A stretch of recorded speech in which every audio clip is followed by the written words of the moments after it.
Assalamualaikum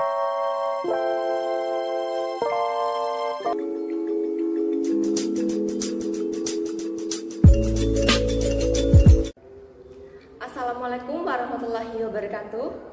Bagaimana kabar kalian hari ini? Semoga tetap semangat dan siap untuk menerima pembelajaran kita hari ini.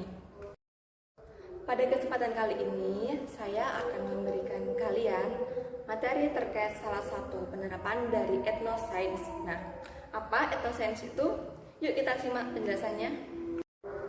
Etnosains berasal dari bahasa Yunani yang memiliki arti ethos, yaitu bangsa, dan juga saintika yang berarti ilmu pengetahuan.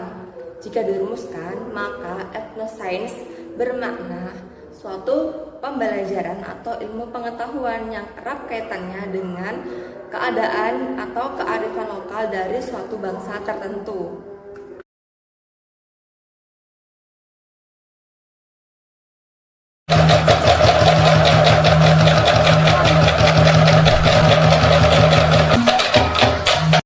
Dongkrek adalah salah satu kesenian khas dari Kota Madiun, Jawa Timur. Dongkrek ini pertama kali diciptakan oleh Ngabehiro Prawirodipro pada tahun 1867. Kesenian ini digunakan pada saat itu untuk menenangkan masyarakat ketika ada wabah atau penyakit yang biasa dinamakan sebagai pagebluk. Selain itu, dongkrek ini juga berfungsi sebagai tolak bala dari berbagai macam penyakit dan juga kesenian yang ditunjukkan pada hari-hari tertentu seperti pada tanggal 1 Muharram atau 1 Suro. Kesenian dongkrek berasal dari perpaduan bunyi dua alat musik tradisional, yaitu bunyi dong yang berasal dari alat musik beduk dan juga krek yang berasal dari alat musik bernama korek. Alat musik ini berbentuk bujur sangkar dan memiliki kayu yang bergigi yang ketika dia digerakkan, dia akan menghasilkan bunyi krek. Kesenian dongkrek dipentaskan dalam bentuk tarian topeng yang terdiri dari tokoh-tokoh masyarakat seperti kakek tua, genderuwo, putri, masyarakat, ataupun tokoh-tokoh tertentu. Nah, kesenian ini dipentaskan dengan cara arak-arakan. Tujuan dari adanya arak-arakan ini agar wilayah tersebut terbebas dari wabah atau pagebluk yang sedang terjadi.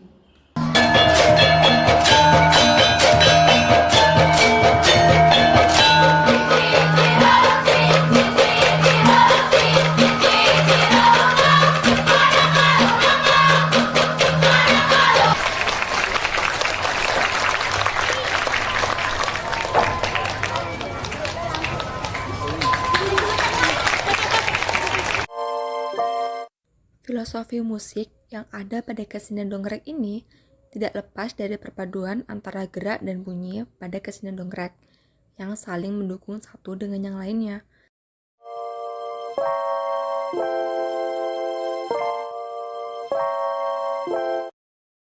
Implementasi pembelajaran fisika pada kesenian dongkrek ini dapat kita analisis melalui materi gelombang bunyi, di mana terdapat cepat rambat bunyi, pola gelombang bunyi, intensitas bunyi, dan juga resonansi bunyi. Analisis yang pertama adalah konsep gelombang bunyi. Gelombang bunyi adalah gelombang mekanik, yaitu gelombang yang di dalam perambatannya memerlukan medium perantara. Gelombang bunyi juga termasuk gelombang longitudinal, atau gelombang yang terjadi berupa rapatan dan regangan. Ada beberapa syarat agar bunyi dapat terdengar oleh telinga manusia. Yang pertama adalah adanya sumber bunyi. Sumber bunyi ini bisa berasal dari benda yang bergetar ataupun suara dari kendaraan yang berlalu lalang. Kedua, adanya medium merambat bunyi. Bunyi dapat merambat melalui medium udara atau zat gas, medium air atau zat cair, maupun medium pada zat padat. Yang ketiga adalah adanya media penerima bunyi. Bunyi dapat terdengar oleh telinga manusia jika memiliki frekuensi 20 Hz sampai 20.000 Hz. Berdasarkan batas pendengaran manusia, frekuensi gelombang bunyi dikelompokkan menjadi 3, yaitu audiosonik, infrasonik, dan juga ultrasonik. Konsep yang selanjutnya adalah cepat rambat bunyi. Kecepatan perambatan gelombang bunyi tergantung pada medium tempat gelombang bunyi tersebut dirambatkan. Selain itu, kecepatan bunyi juga bergantung pada suhu medium tersebut. Yang pertama, cepat rambat bunyi dalam medium zat padat bergantung pada modulus Young dan massa jenis zat padat. Kedua, cepat lambat bunyi dalam medium zat cair bergantung pada modulus bulk dan massa jenis zat cair. Yang ketiga, cepat lambat bunyi dalam medium gas bergantung pada suhu dan massa jenis gas tersebut. Analisis yang selanjutnya adalah pola gelombang bunyi. Pola gelombang bunyi yang ada pada alat kesenian dongkrek umumnya berupa pipa organa. Pipa organa adalah sebuah jenis pipa yang memiliki satu atau dua lubang pada ujungnya, yang biasanya disebut pipa organa terbuka dan pipa organa tertutup. Pipa organa pada umumnya menimbulkan resonansi bunyi apabila dilewati udara, karena menimbulkan getaran udara yang terjadi di dalam pipa dan menimbulkan gelombang longitudinal. Pipa organa tertutup merupakan sebuah kolam udara atau tabung yang salah satu ujung penampangnya tertutup, menjadi simbol karena tidak bergerak bebas, dan ujung lainnya terbuka menjadi perut, sehingga gelombang longitudinal yang terjadi pada ujung tertutup merupakan simpul dan pada bagian ujung terbuka merupakan perut. Berdasarkan ilustrasi gambar yang saya lampirkan, pola gelombang simpangan getar partikel udara dapat digambarkan pada bagian A terjadi nada dasar N sama dengan 0, pada bagian B terjadi nada atas pertama N sama dengan 1, dan pada bagian C terjadi nada atas kedua N sama dengan 2. Pola ini akan terus bertambah 1/2 lambda setiap naik satu nada. Yang selanjutnya adalah pipa organa terbuka. Pipa organa terbuka merupakan sebuah kolam udara atau tabung yang kedua ujung penampangnya terbuka. Kedua ujung ini berfungsi sebagai perut gelombang karena bebas bergerak dan di tengahnya terdapat simpul. Kolam udara pada pipa organa terbuka dapat beresonansi yang diartikan dapat menimbulkan suatu getaran. Berdasarkan ilustrasi gambar yang saya berikan, pola getaran pada pipa organa terbuka pada bagian A terjadi nada dasar N sama dengan 0, pada bagian B terjadi nada atas pertama N sama dengan 1, dan pada bagian C terjadi nada atas kedua N sama dengan 2. Pola ini jika diteruskan akan selalu bertambah 1/2 lambda setiap peningkatan nada ke atas. Konsep yang selanjutnya adalah intensitas bunyi. Gelombang merupakan rambatan energi getaran. Pada gelombang bunyi dirambatkan dari sumber ke pendengar melalui udara yang menarik bunyi dan disebarkan dari sumber ke segala arah. Jika seseorang berdiri berjarak R dari sumber akan mendengar bunyi, maka bunyi itu telah tersebar membentuk luasan bola dengan jari-jari R. Berarti energi yang diterima pendengar itu tidak lagi sebesar sumbernya, sehingga yang dapat diukur adalah energi yang terpancar dari tiap satuan waktu, tiap satuan ruas yang dinamakan dengan intensitas bunyi, sedangkan besarnya energi yang dipancarkan tiap satu satuan waktu dinamakan dengan daya. Berarti intensitas bunyi sama dengan daya per satuan luas. Dirumuskan dengan I sama dengan P per A. Apabila intensitas sumber bunyi yang memancarkan bunyi tersebut ke segala arah yang besarnya sama, maka luas tersebut yang dituju memiliki kesamaan pada luas permukaan sebuah bola. Sehingga persamaan pada intensitas dapat ditulis I sama dengan P per 4 pi R kuadrat. Konsep yang selanjutnya adalah resonansi bunyi. Peristiwa resonansi merupakan peristiwa bergetarnya suatu sistem fisik dengan nilai frekuensi tertentu akibat dipengaruhi oleh sistem fisik lain sebagai sumber yang bergetar dengan frekuensi tertentu pula, di mana nilai kedua frekuensi ini adalah sama.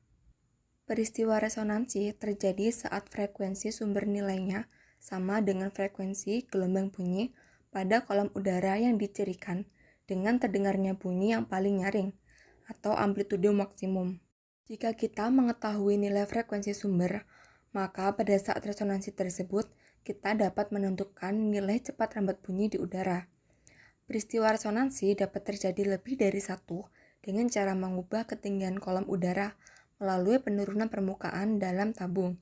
Seperti ilustrasi yang saya berikan dapat kita amati, syarat terjadinya resonansi pada gambar tersebut adalah L sama dengan N dikali lambda N per 4. Hal yang perlu kita perhatikan adalah kita tidak dapat menentukan secara pasti letak perut simpangan yang terjadi pada gelombang bunyi dalam tabung, sehingga terdapat faktor koreksi berupa ujung tabung atau delta L. Jika resonansi pertama terjadi pada panjang tabung L1, maka L1 plus delta L sama dengan lambda per 4. Dan jika resonansi kedua terjadi pada panjang tabung L3, maka L3 plus delta L sama dengan 3 lambda per 4. Tabung juga akan beresonansi pada panjang L5, L7, dan seterusnya. Dari persamaan tersebut, kita dapat menentukan faktor koreksi pada ujung tabung delta L.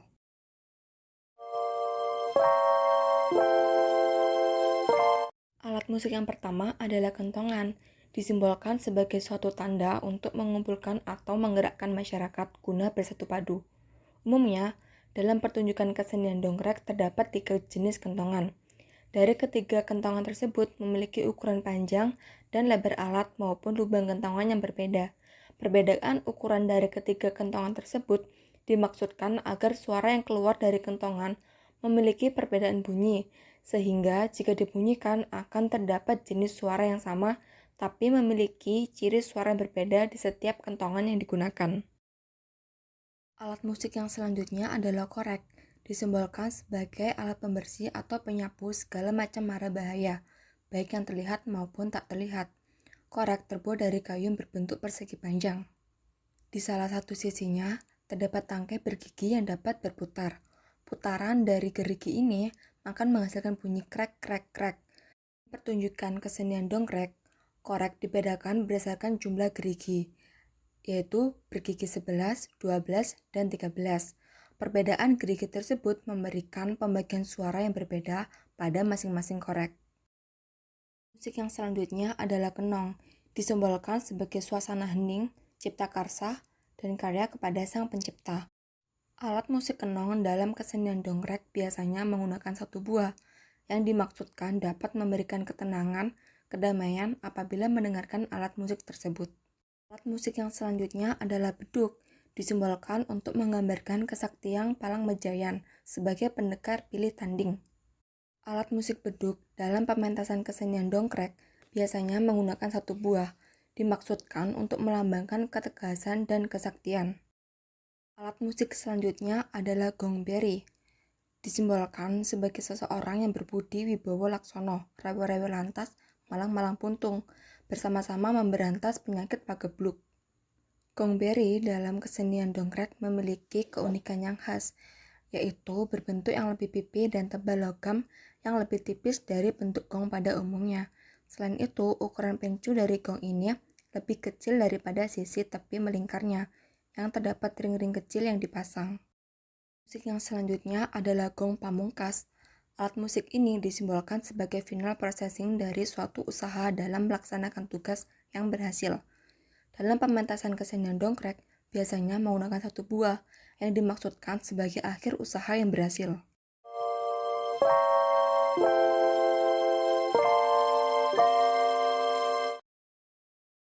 Kesimpulan pada pembelajaran kita kali ini adalah etnosains merupakan kajian ilmu pengetahuan yang berkaitan dengan keadaan lokal suatu daerah tertentu. Melalui pendekatan etnofisika, kita dapat mengimplementasikan pembelajaran fisika berbasis kebudayaan lokal daerah untuk menunjang kearifan budaya dan sebagai inovasi pembelajaran fisika yang menarik. Salah satu bentuk implementasi kajian etnofisika yang beredar di masyarakat adalah kesenian dongkrek asal Madiun. Kesenian ini memuat pertunjukan seni musik, tari, dan drama yang dipentaskan oleh sekelompok masyarakat yang berperan sebagai tokoh tertentu. Analisis gelombang bunyi yang terdapat pada kesenian dongkrek memberikan gambaran fisis bagaimana sebuah benda dapat menghasilkan bunyi yang terdengar oleh telinga manusia. Selain itu, kita juga dapat mengetahui faktor apa saja yang mempengaruhi besarnya intensitas bunyi yang diterima oleh telinga manusia. Sekian pembelajaran yang dapat saya berikan. Kurang lebihnya saya mohon maaf. Tetap semangat dan selalu jaga kesehatan. Sampai jumpa di lain kesempatan. Wassalamualaikum warahmatullahi wabarakatuh.